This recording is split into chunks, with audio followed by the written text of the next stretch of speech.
Noon ko pa talaga gustong sabihin sa'yo. Kaya lang natatakot ako na kapag nalaman mo, lalayuan mo kung magagalit ka sa akin. Kaya niloko mo ko. Hindi. Ayoko lang na mawala ka. Ginawa mo akong tanga. Hindi, maniwala ka sa akin. Yung sa amin ni Renz, matagal nang tapos yun. Tapos na nga ba? Tapos na. Matagal na. Sandali lang. Hindi pwede.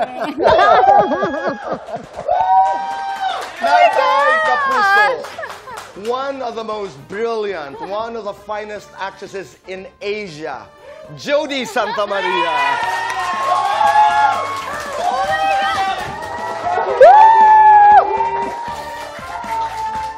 I'm so happy. You made me so happy today. Please. Maraming salamat. Ako ng tissue. Na-intimidate ako sa'yo. Galing mo. Pinapanood lang kita. Kumusta? Tito Boy, mabuti. I just want to say that I'm really happy to be here and to be celebrating this special moment with you. Maraming salamat. Maraming salamat. Kahit kailan sa aking buhay, hindi ko malilimutan ang pagkakataong ito at ang mga pagkakataong pinagsamahan natin. Maraming salamat. I'll go straight to a discussion which is very close to your heart and close to my heart. Dahil I will talk about the highs and the lows of the life of Rose, the twists and the turns ng iyong karakter sa Unbreak My Heart. Ikaw ba, Jody, as an actor, as a person, how much do you admire Rose? Ako, I admire her so much. It's because yung mga sacrifices na willing siyang gawin para kay Sandra. Kasi kung titignan mo from the very beginning ng sinimulan yung journey niya, isa lang naman ng objective talaga ng character niya is to ask, yun yung paghingi ng tawad sa anak niya na iniwan niya nung maliit pa. And hindi siya tumigil, nagkasakit siya, ang dami niyang pinagdaanan sa buhay, pero hindi nawala yung goal na yon na makahingi ng tawad ng personal sa anak niya. Recently, nanalo ka ng Best Actress. Wow, I saw that. I saw that. Parang kasama kita nung ikay nanalo sa Asian Academy Creative Awards. That's a major thing. You've been nominated in the International Emmys at marami pang mga award-giving bodies. Diretsang tanong, bakit hindi kayo mayabang? Awards po kasi, Tito Boy, for me are, a testament to your hard work, your dedication, and your commitment to the craft. It's an affirmation and a validation. Pero, hindi po talaga eh. Parang, just because nanalo ka ng acting award, parang ikaw na yung the best sa buong mundo. Alam niyo po yun. Actually, parang sa totoo nga lang, each and every time na nakakakuha po ako ng award, ang akin talaga is, oo, nagpapasalamat ka, pero parang it is humbling also, 'di ba? Kasi parang ngayon iisipin mo, ano pa yung areas of improvement ko? Saan pa ako pwedeng mag-grow? 14, 16 years na naging bridesmaid si Jody Santa Maria. You were just in the wings, waiting for your moment. Let's talk about those years na nag-aantay ka. Mga years na marami kang rejections, mga years na sa palagay ko hindi ka masyado napapansin. Kumusta yung mga taon na yun? At first, Tito Boy, noong 1998, nilaunch po kami sa ASAP. Masaya na ako na nakita ko sa TV. Kasi di ba kapag bata ka, yun lang naman ang gusto mo eh. Makita ka sa TV, makita ka ng mga kaklase mo, makita ka ng mga kapitbahay. So, yun lang talaga yung goal.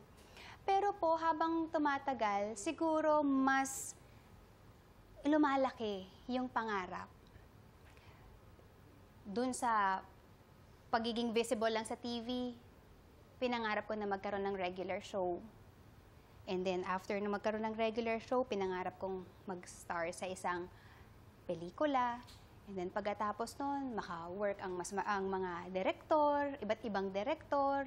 And then, syempre po, pinangarap ko rin naman talaga, Tito Boy, na sumikat. Hindi ka nainip? 2005, binibuild up po ako ng Star Magic and ABS-CBN para po maging leading lady. Kasi po I was doing support for how many years.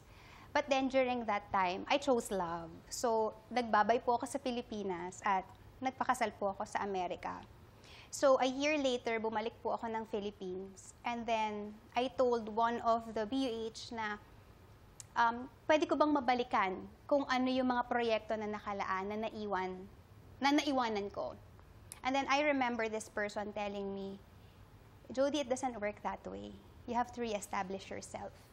So from 2006 to 2012, I waited.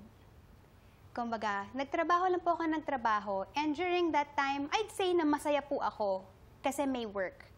But then, I was also waiting kung kailan darating yung time ko. Gaano ba katagal yung re-establishing ng sarili? Yung mga panahon na yun yung naalala ko. 2006, 2007, pag wala ho akong guest sa aking morning show, si Jody at saka si 30, ang aking guest, naglalakad kami, nagkukwentuhan. That, I think, started a beautiful friendship that started on air. At pinanood talaga kita. Because before that, nakikita kita sa tabing ilog, patakbo-takbo. Because the studios of the Buzz and tabing ilog halos magkatabi. Apo. So, without you guys knowing, napapanood ko kayo. Pero, Jody, hindi dumating yung pagkakataon na ayoko na. Hindi ka bumigay. Hindi ka bumitaw. Hindi po, Tito Boy, because wala po akong choice kundi magpatuloy. Because Wala kang choice dahil? Because during that time, single mother po ako. I needed to survive. Kailangan po para sa amin ang anak ko. Walang nang api sa'yo? Wala naman po. Walang nang alipusta? Okay. During the time po na nagsa-start ako, so, syempre po, I was relatively new in the business. 1998, 1999. So, nag-guest po ako sa, kung naaalala niyo pa yun, yung mga katapat Mayor Fred Lim, Calvento Files, meron pa pong ganun dati. So, nag-guest po ako. I remember it was 3 in the morning. And then, yung location manager tumatawag sa PNP kasi gagamitin namin yung parang medical legal room nila doon. Or something. Kasi gagamitin namin siyang set. Habang kausap niya yung sa kabilang line, ina-assume ko ang tinanong, sinong artista? So narinig ko ang sabi niya, ay hindi artista, artistahan lang. So yun, cut to, nakatrabaho ko na tong person na to ulit. Sabi ko, hey, na-remember mo ba, magkasama tayo sa ganitong show, ganitong ganyan. Pero sinabi ko lang sa kanya, jokingly, kumbaga wala na talaga sa akin yon. Sabi niya, uy, hindi ko sinabi yun, Biglang hindi niya na nasabi. And then, naging magkaibigan po kami. Ako rin, i-deny ko yun. Uy, hindi ko sinabi yun, No, sometimes, that's why we have to be careful with what we say. Kasi walang intensyon, pero masakit. Masakit yan. That can really break your heart. Ilang mga katanungan. Number 1, binata na ang iyong anak. Hypothetical, are you ready? I mean, one day he comes to you and says, Mom, I'm gonna get married. Ay! Wait, don't answer me yet. Wait lang. Pangalawa, Marriage nabalita, di ba? I think it was Iwa who posted yung Over the Barcode. What is the story? God. How was your reaction? I know you're co-parenting with Pampi.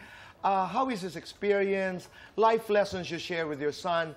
Ano ang mga kasagutan? Malalaman ho natin sa pagbabalik ng Fast Talk with Boy Abunda. Kami nagbabalik po dito sa Fast Talk with Boy Abunda. Kasama po natin si Jody Santa Maria. Jody, may lumabas some time ago, Over the Barcode, ang baby mo. I still remember. 30. Anyway, nag-over the barcode, and then I think Iwa posted it, and it was so funny. What was that about, and ano yung reaction mo? Yung video kasi na yun, Tito Boy, parang wala kasi siyang susi. So, syempre, when it was posted, nakita ko lang siya sa social media. And then, yun nga, wala siyang susi, so kailangan niyang makapasok. Wala siyang choice kundi mag-over the barcode. So, syempre, ang dami ng mga iba't ibang reaksyon na nakuha naibigay ng mga netizens about it. But you know what, as a blended family, meron kaming mga pag-uusap eh. Hindi lahat naman syempre na ilalabas, 'di ba, Right. Tito Boy? So, I asked them, what was this about? Ganyan. So, doon ko nga nalaman yung pagkawala ng susi. Sabi ko, okay, kung yan ang problema, masusolusyonan. Bigyan ng susi, 'di ba? Ang mas concern ko diyan talaga is baka mahulog at mabago kang ulo. Yun talaga, hindi yung na-post eh. Yung That's true. baka maaksidente. So, kailangan kong sabihan si 30 na, babe, you have to be very careful. Kasi kung biglang nadulas ka dyan, ma-hit mo yung head mo sa floor, masakit sa puso yun. How old is 30 now? He's turning 18. May girlfriend na. One day, he comes to you, not even marriage. He comes to you and says, Mom, I'd like to introduce my girlfriend to you. Anong magiging reaction mo kaya? Hi! No, how are you supposed to react, diba? Oo nga. I mean, hindi naman pwede na, kilatisin mo pang ganyan, diba? Because you'll be hurting your son. Oo, diba? hindi pwede. So, andito ako para mag-support sa kanya. But ang importante lang kasi sa akin is mapanatiling open yung communication lines naming dalawa. And alam ko na tinatrust niya ako at syempre pinagkakatiwalaan ko din siya. And I really pray na yung mga lessons sa pag-ibig na napagdidiskusyonan namin habang siya'y lumalaki ay manatili sa kanya. Katulad ng mga leksyon sa pag-ibig. Okay. There was one time when he was younger, siguro he was about mga 13, ganyan. Like ko sinasabi, babe, don't court somebody you don't intend to marry. So, yung mga friends ko naman yung, sobra ka naman. Pagkaligaw, kailangan yun ang pakakasalan. Sabi ko, oo naman, because love is not a game. Char. Oo, hindi pwede yung di ba? Parang try and try, tapos, kumbaga, parang, ka lang, parang, hindi siya game. Yun lang ang gusto ko sabihin, baka saan ako mapunta. Let's talk about life lessons. Kung meron kang mga iiwanang leksyon sa buhay sa iyong anak, ngayon, mga ano ito? Siguro, isa dyan, nothing lasts forever. Kung iisipin mo, di ba, Tito Boy, parang ang nega, nothing lasts forever. Pero for me, napakaganda niyang reminder para sa ating lahat. Nothing lasts forever. When good days come, be grateful. Savor the moment because it won't last forever. When bad days come, don't fret. Be hopeful because it won't last forever. It will pass. I like that. Kasi, parati ko ito sinasabi, and this is part of my book, lalo na sa celebrity business. The one immutable law in the business is that nothing lasts forever. Totoo yun. Friends talaga tayo. Nothing really lasts forever. One of my last questions, how was it kissing Joshua Garcia? Oh my God! Sorry. Ano ba? Dito nga ako. Hindi naman. Ikaw talaga, ginulat mo ako sa question na yan. It was great. Charot. It was okay. Grabe kayo. Siyempre, nasa scene yun. Kailangan kasi talagang passionate. Ganun yung encounter with Renz. Yes. And ang iniisip ko na lang, si Renz to. Pa-professional. Ano ba yan? Okay. Kayo talaga. Nung napanood ko nga, doon lang ako medyo, buti ka pa. Parang alam mo, Tito Boy, yun yata yung pinakaunang, yung ganun ka-passionate. Yeah. Yung scene na, sabi ko, I have never been so nervous in my entire life. Na, ang hirap kasi talaga gumawa. Sabi ko nga, pwede bang paiyakin nyo na lang ako ng paiyakin? Pero yung mga ganun, parang, hindi mo alam saan to mapupunta, ano bang mangyayari. Pero it's a good thing na we did sensuality workshops before You did. that. Kasi Tito Boy, importante na ma-set yung boundaries eh. Right. Doon sa mga ganong klaseng eksena. Syempre, para magkaroon ng trust sa ka-eksena mo. And at the same time, di ba, yung alam ninyo na nire-respeto kita. Right. Hindi ko I won't make you feel violated. Hindi, gano'n naman. Bakit mali ba yung nasabi ko? No, but because during the time, and even now, people still talk about the way, there's a special way. I mean, si Joshua, Joshua kasi kisses differently. We talked about it eh. He has a way of kissing. Tanggapin natin, di ba?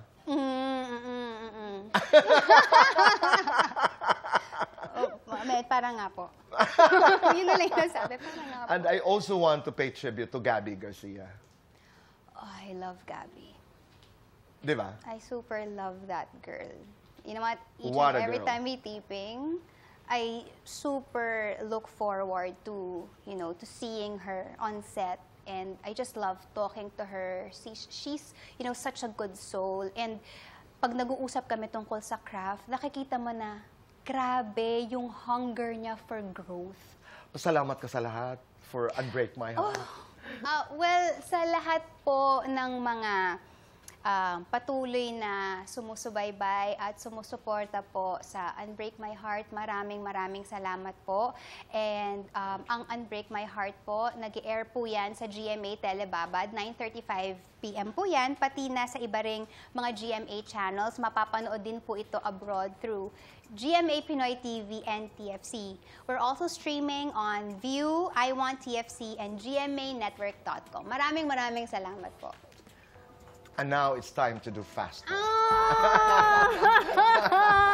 Wait lang. Let's do this fast, Iyak Jody, already. to end this conversation. Woo! We have 2 minutes to do this, and our time begins now. Awards, ratings. Awards. Forgive, forget. Forgive. Give or take. Give. Movies, books. Books. Mind or heart. Both. Kailangan yung pareho. Both. Magtuturo o mag-aaral. Mag-aaral. Magluluto o kakain. Both. Street food, gourmet.